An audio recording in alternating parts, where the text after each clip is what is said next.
From across time and space and throughout the multiverse, listen as two generations of comic book readers come together to discuss a single character or event that shaped pop culture as we know it. Let Your Geek Sideshow presents Then and Now with Susan and Kitty. Hey everyone, it's Susan. And it's Kitty. Today we're talking... Oh my gosh, I just read Kitty's notes. That's why I apologized. Today we're taking aim at DC's battling Bowman, the Emerald Archer, who's a real Star City Robin Hood. I hate you. If you don't know who this is by now, then probably turn off the podcast. Oh my gosh, this is so terrible. But we're going to be talking about Green Arrow. He's got plenty of tricks up his sleeve to deliver justice with a message, making him one of the more grounded members of the Justice League. So let's stay on target for Green Arrow then and now. Wow. Stay on target. I know. Stick to my terrible notes. I got all of your notes. Thank you so much for writing them. You're welcome. Wow. All right. So I'm really excited about this podcast, to be totally honest. Are you? Yeah. I talk about Batman a lot because Batman was like the first hero I was ever into. Mm-hmm. But like the second hero I was ever into was the duo of the Green Arrow, Green Lantern. Ooh. And they used to be like a team up and had like a book that was the two of them together. So I read a lot of that.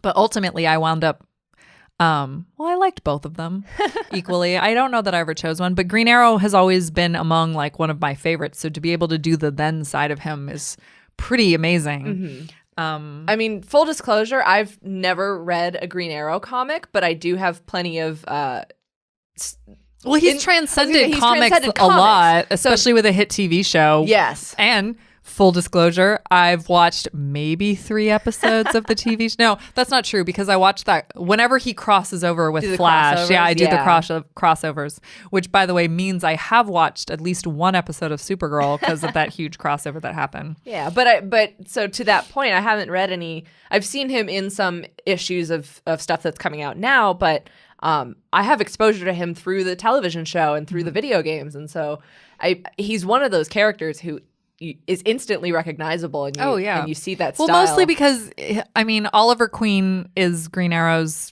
normal person identity. But is he really normal? Because he grew up under the shadow of... And he's very Batman-like. Queen. That was one of my notes. I was going to say, of what I've noticed, he does seem very much like in some instances, a Batman analog. Yeah, and I think that that's interesting to make the comparison between him and Bruce because they've made a lot of different choices. Oh, absolutely.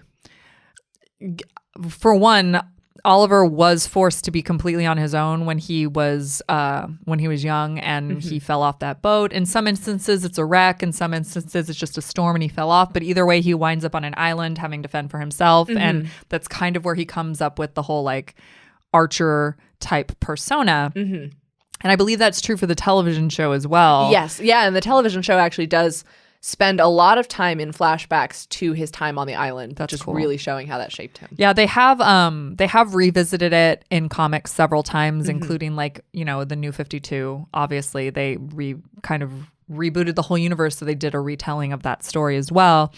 But for me, the thing that I always liked about him were his differences from Batman because there are a lot. For me, Green Arrow was just a very grounded human. And in spite of his upbringing of privilege, much like Bruce, he never sort of...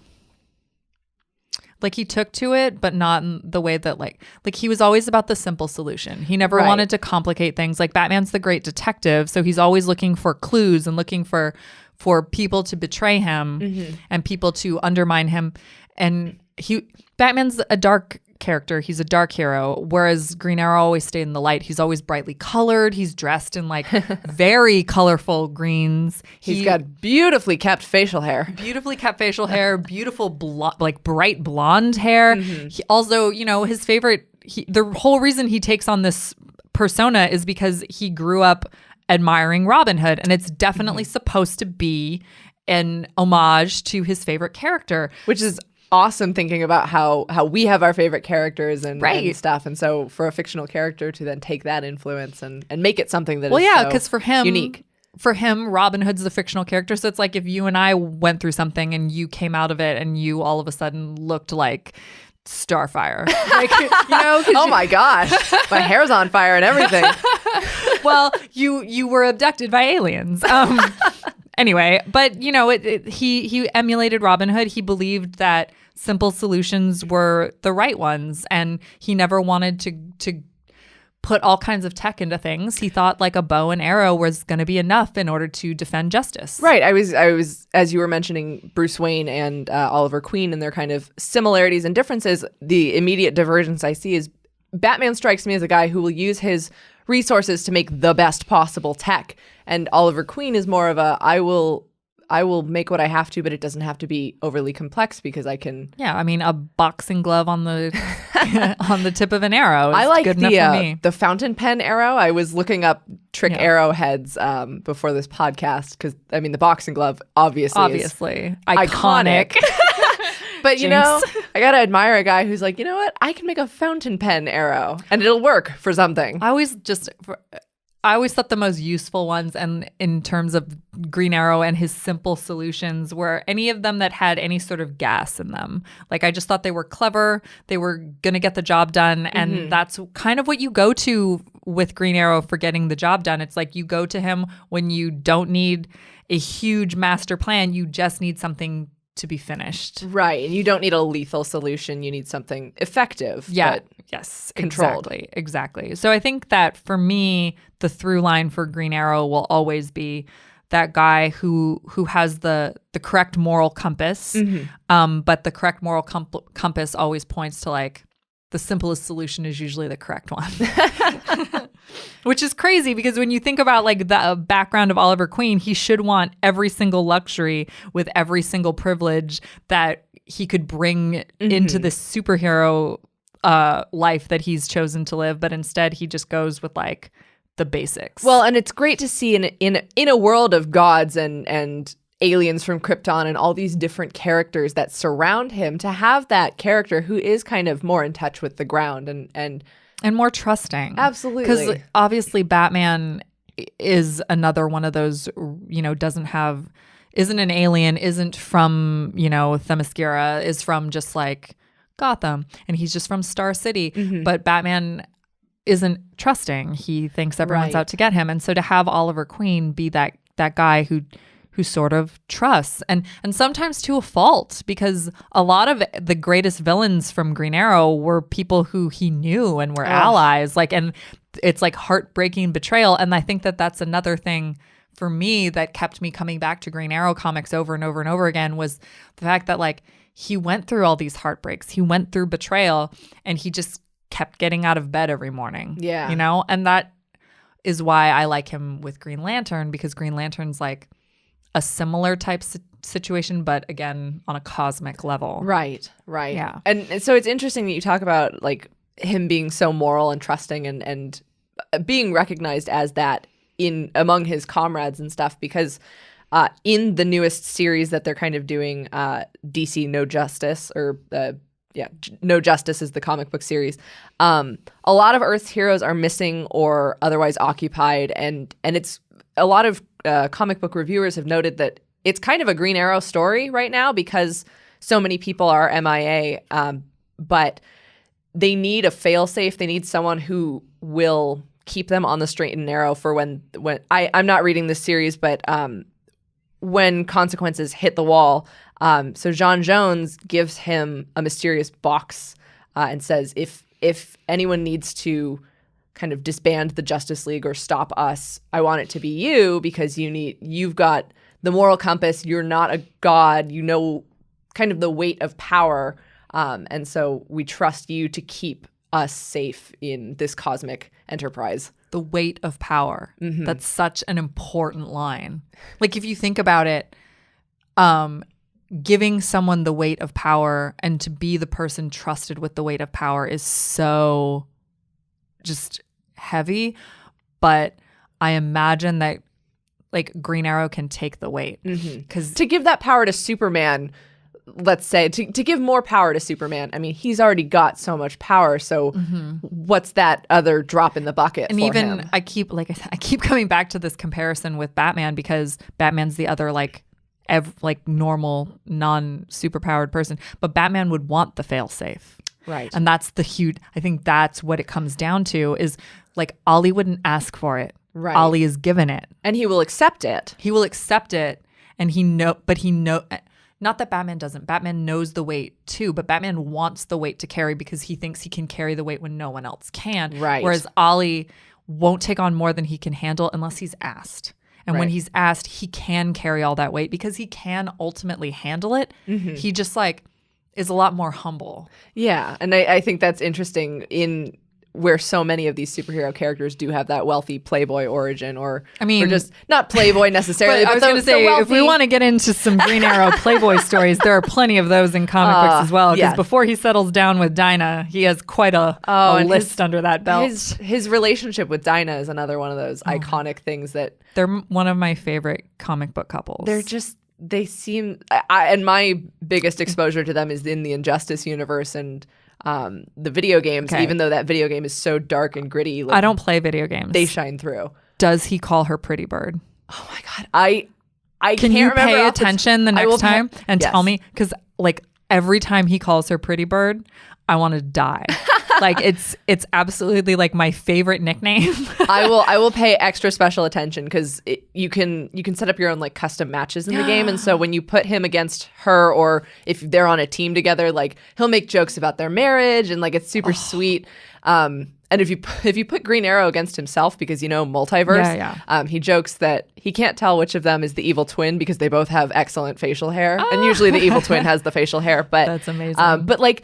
Even in a video game universe that is so defined by being a terrible part of the multiverse, like he really shines through as the guy who gets the job done, but he's not gritty and grimdark about it. He is a kind of a symbol of hope and levity and has his sense of responsibility. I think it makes a lot of sense that you would say that because like even when we go to more recent Green Arrow storylines, like he had such an important storyline after Blackest Night into Brightest Day, and Brightest Day had a Green Arrow specific miniseries, and I think that speaks volumes about him as a person, like as a character, as a character, because you can hand him something as important as like a White Lantern ring that has the power of life itself in it. No big deal. Yeah, not a big deal at all, and not after the Black Hand has brought back everyone from the dead and you're finally over it.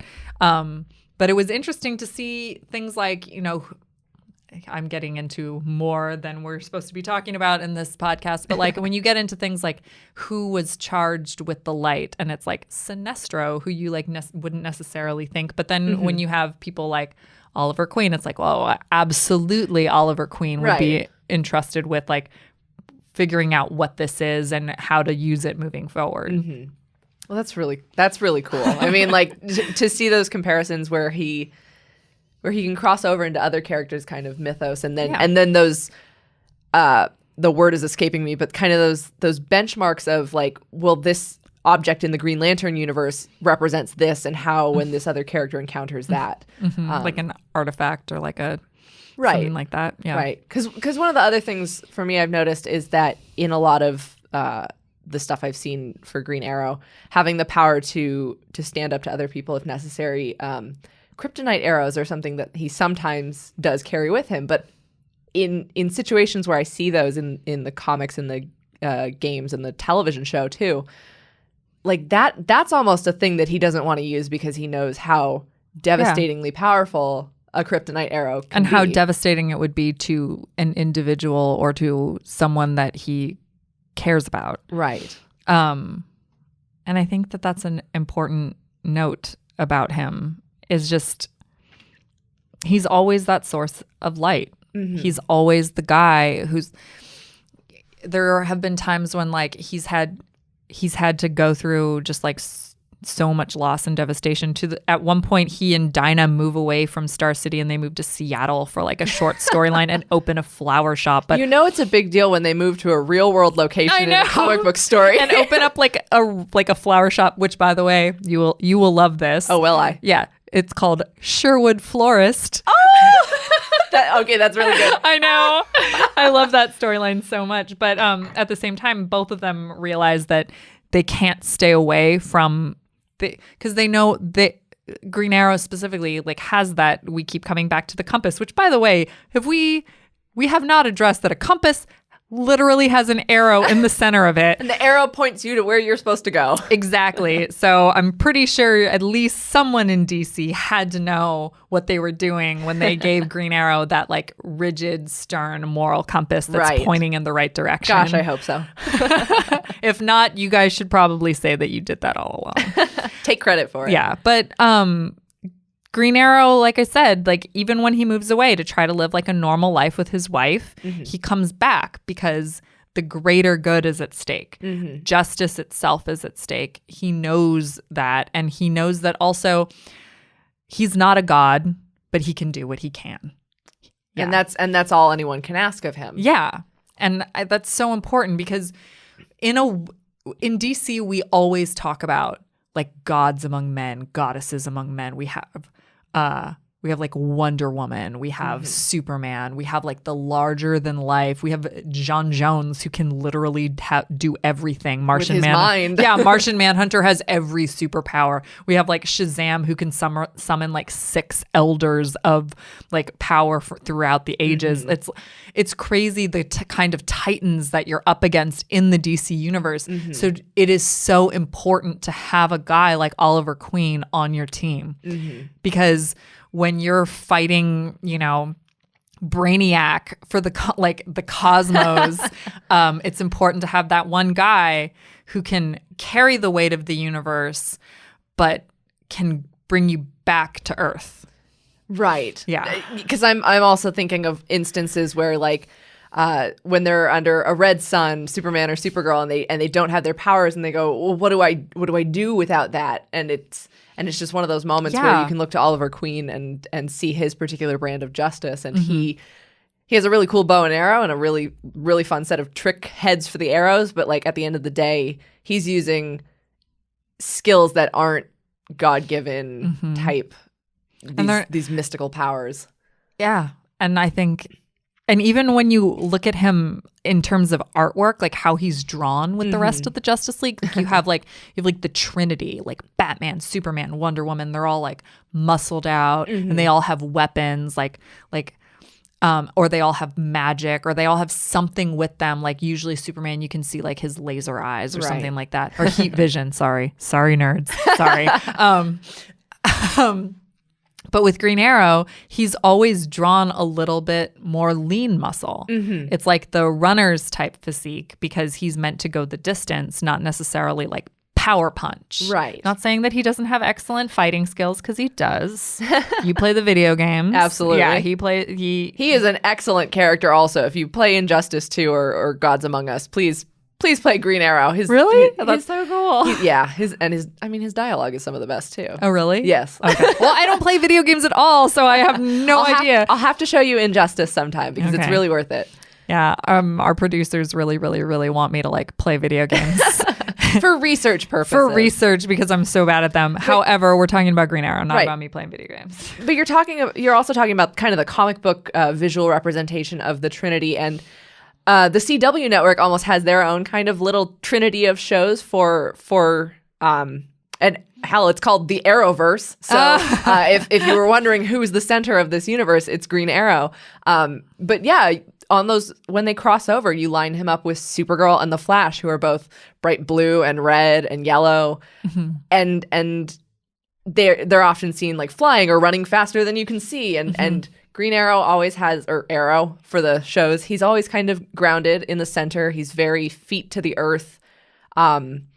His color palette is a little darker than what I see in some of the bright Robin Hood inspired imagery of him, but I imagine. Yeah. But it's hard to translate the Kelly Green tights. Like an Errol Flynn type of. Yeah, you can't really do that on like a CW network type dark teen show. Right, and that wouldn't be the right tone it's for not it. the right choice either. But I don't think it's a mistake because it's not called the Flashverse or the Superverse. It's called the Arrowverse. It's the Arrowverse, and it's really cool because he's so grounded in his powers, and a lot of the characters that his show introduced to the network as well started out as grounded heroes, and then of course like White Canary goes off with the Legends of Tomorrow on the Wave Rider, and it's time travel, but he's kind of the grounded point for the network to try a lot of new things and then introduce metahumans and Kryptonians and stuff. So it's really cool to see how they all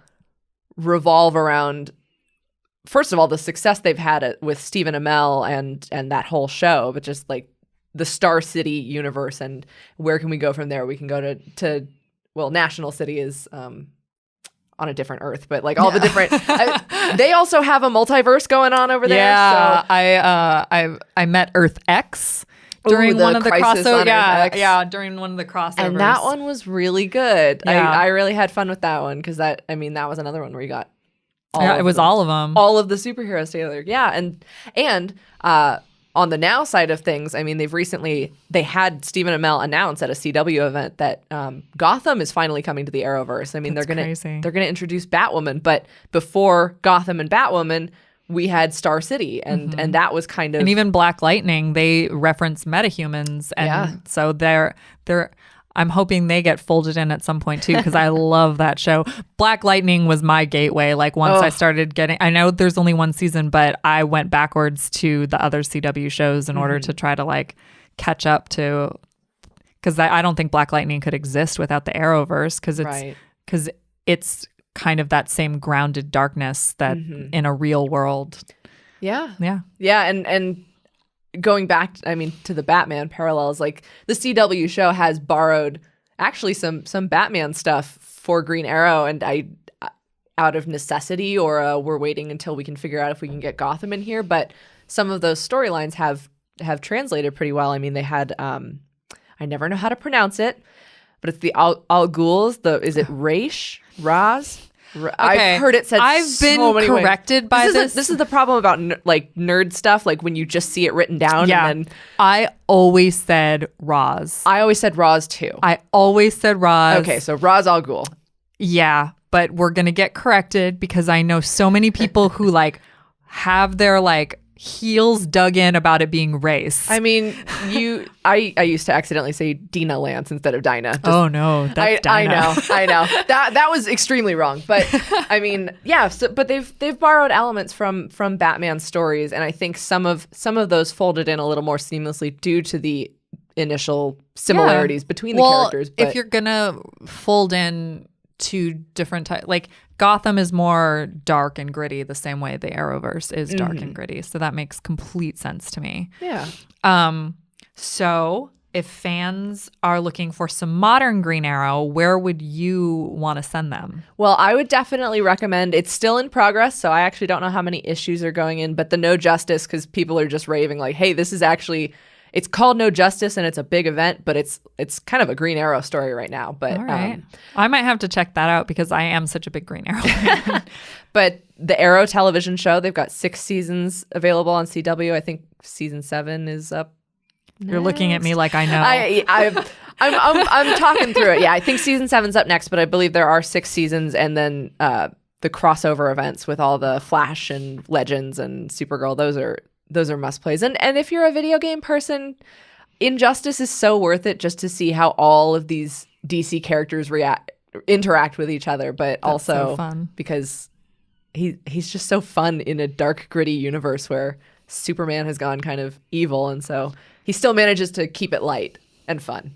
And for me, fans looking for some classic Green Arrow, I recommend anything that has Green Arrow, Green Lantern on the cover. Man, I went broad with the character instead of specific, so now I'm struggling to think about what I actually talked about. Again, I would recommend Brightest Day, Green Lantern. Green Lantern. I recommend Brightest Day, Green Lantern, which is a Green Lantern story, but I recommend the Green Arrow specific mini series that he had there. I love anytime he's in any sort of comic with Black Canary. You mentioned Cry for Justice. I don't know if you said it I didn't say it here. I said it before we started recording, but the Cry for Justice storyline is a great one, especially if you're looking for kind of a darker side of Green Arrow, because he does, when you have to carry the weight of the gods when you are a normal human, sometimes you snap. I'm going to have to go back and reread some of these because I feel like I've deprived myself not reading any Green Arrow comics. My gosh, you totally should. I just, like I said, for me, it's all about anytime he's asked to step up, because if you ask him, he's the guy who will show up, which is in the worlds of gods and metahumans, you need someone. You need grounded. someone. Yes, you need the guy in the center who just has a bow and arrow, who takes the simple solution. Because a red sun can't stop a bow and arrow. A red sun. That's actually a really good point. A red sun cannot stop a bow and arrow, and you can't take him out with kryptonite. You can't just have a reverse character and have it. He's that guy. He's the center. He's grounded. He's the Green Arrow. So at the end of the day, Oliver Queen will always follow his morals and shoot straight for the good of the DC universe. Thank you so much for joining us today, because that is Green Arrow Then and Now. This has been Then and Now. For more ad-free pop culture news and content, visit geeksideshow.com. Thank you for listening, and don't forget to let your geek side show.